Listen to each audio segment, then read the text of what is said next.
Hi,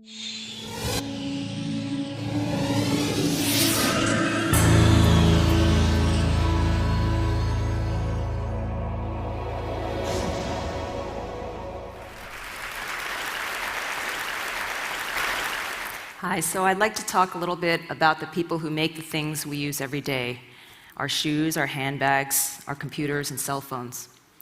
Now, this is a conversation that often calls up a lot of guilt.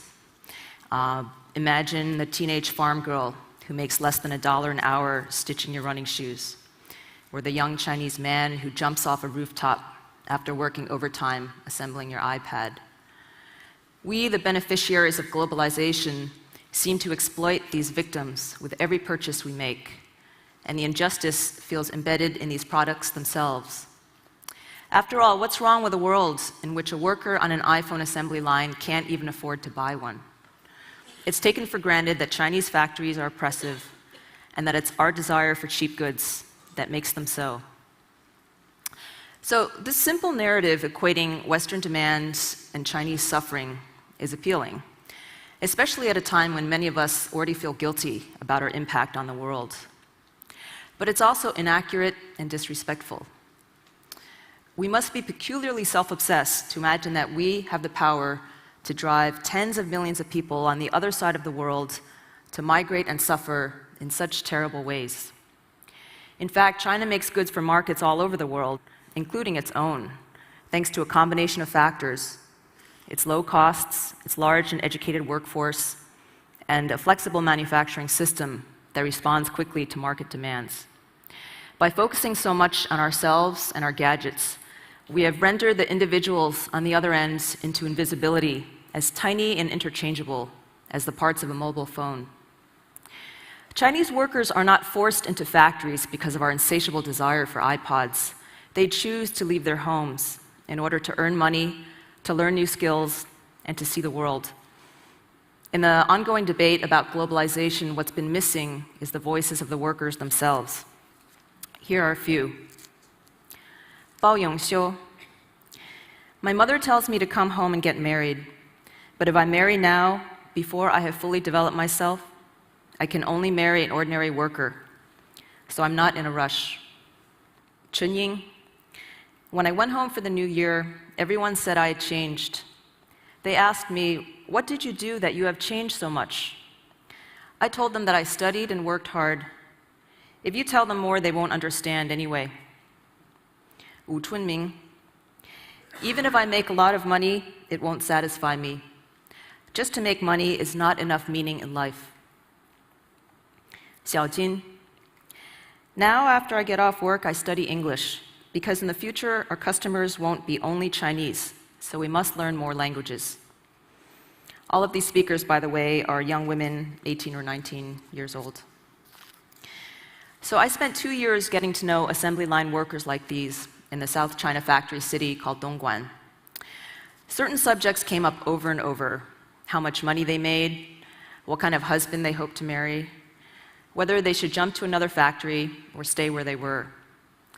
Other subjects came up almost never, including living conditions that to me looked close to prison life. 10 or 15 workers in one room, 50 people sharing a single bathroom, days and nights ruled by the factory clock. Everyone they knew lived in similar circumstances, and it was still better than the dormitories and homes of rural China. The workers rarely spoke about the products they made, and they often had great difficulty explaining what exactly they did. When I asked Lu Qinmin, the young woman I got to know best, what exactly she did on the factory floor, she said something to me in Chinese that sounded like "qiuxi." Only much later did I realize that she'd been saying QC, or quality control.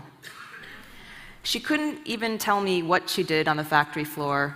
All she could do was parrot a garbled abbreviation in a language she didn't even understand.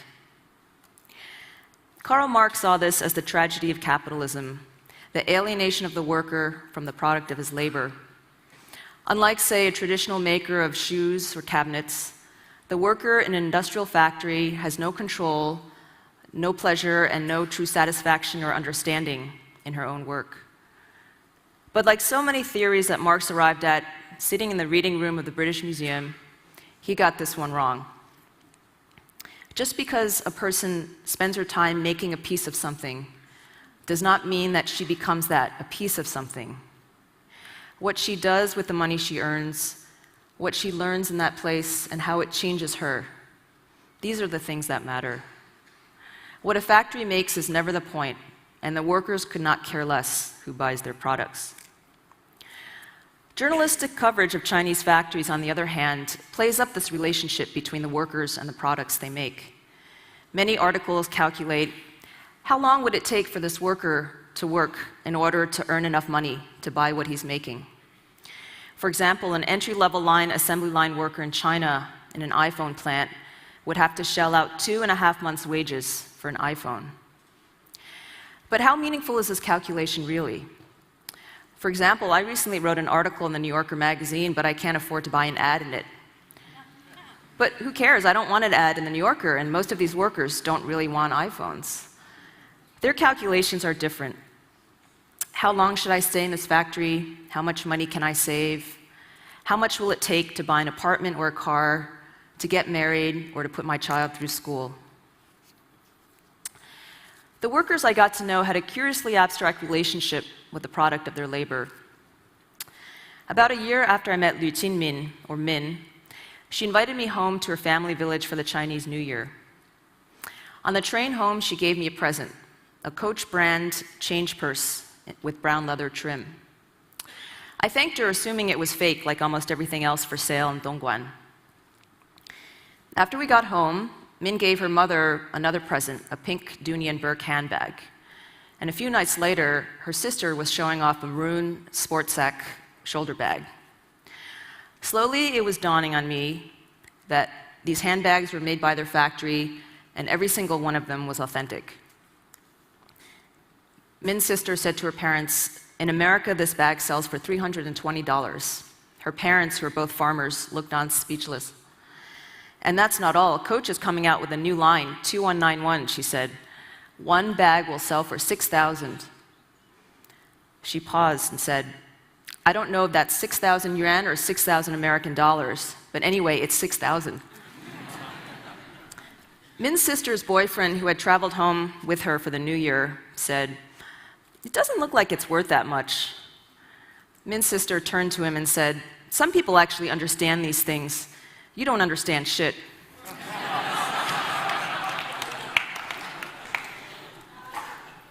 In Min's world, the Coach bags had a curious currency.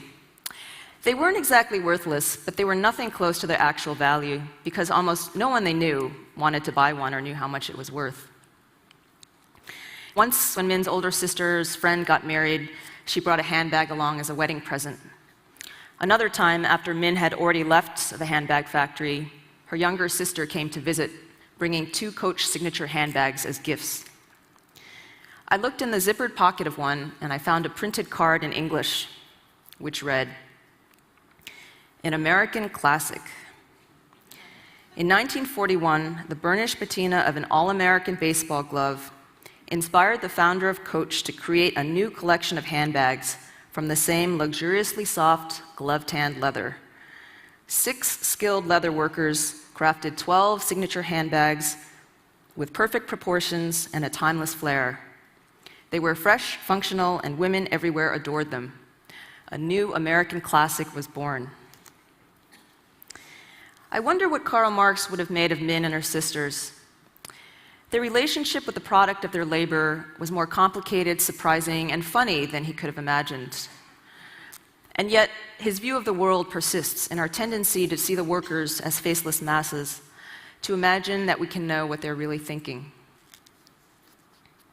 The first time I met Min, she had just turned 18 and quit her first job on the assembly line of an electronics factory. Over the next 2 years, I watched as she switched jobs 5 times, eventually landing a lucrative post in the purchasing department of a hardware factory. Later, she married a fellow migrant worker, moved with him to his village, gave birth to 2 daughters, and saved enough money to buy a second-hand Buick for herself and an apartment for her parents. She recently returned to Dongguan on her own to take a job in a factory that makes construction cranes, temporarily leaving her husband and children back in the village. In a recent email to me, she explained, "A person should have some ambition while she is young, so that in old age she can look back on her life and feel that it was not lived to no purpose." Across China, there are 150 million workers like her, 1/3 of them women, who have left their villages to work in the factories, the hotels, the restaurants, and the construction sites of the big cities. Together, they make up the largest migration in history.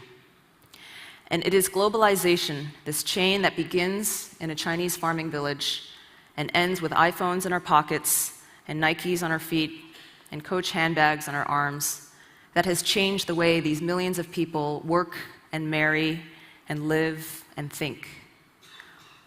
Very few of them would want to go back to the way things used to be. When I first went to Dongguan, I worried that it would be depressing to spend so much time with workers. I also worried that nothing would ever happen to them, or that they would have nothing to say to me. Instead, I found young women who were smart and funny and brave and generous. By opening up their lives to me, they taught me so much about factories and about China and about how to live in the world. This is the Coach purse that Min gave me on the train home to visit her family. I keep it with me to remind me of the ties that tie me to the young women I wrote about. Ties that are not economic but personal in nature, measured not in money but in memories. This purse is also a reminder that the things that you imagine sitting in your office or in the library are not how you find them when you actually go out into the world. Thank you.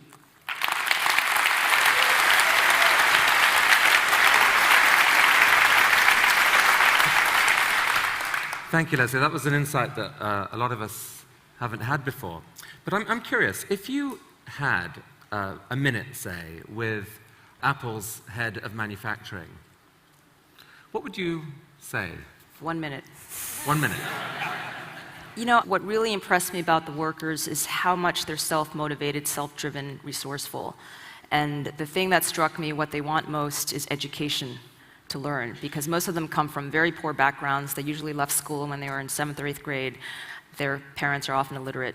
And then they come to the city and they, on their own, at night during the weekends, they'll take a computer class or they'll take an English class and learn really, really rudimentary things, you know, like how to type a document in Word or how to say really simple things in English.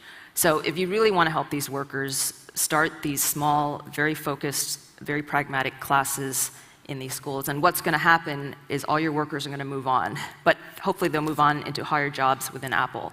And you can help their social mobility and their self-improvement. When you talk to workers, that's what they want. They do not say, I want better hot water in the showers, I want a nicer room, I want a TV set. I mean, it would be nice to have those things, but that's not why they're in the city, and that's not what they care about. Was there a sense from them of a narrative that things were kind of tough and bad, or was there a narrative of some kind of level of growth, that things over time were definitely. I mean, you know, it was interesting because I spent basically 2 years hanging out in the city, Dongguan, and over that time you could see immense change in every person's life. Upward, downward, sideways, but generally upward. If you spend enough time, it's upward. And I met people who had moved to the city 10 years ago and who are now basically urban middle-class people.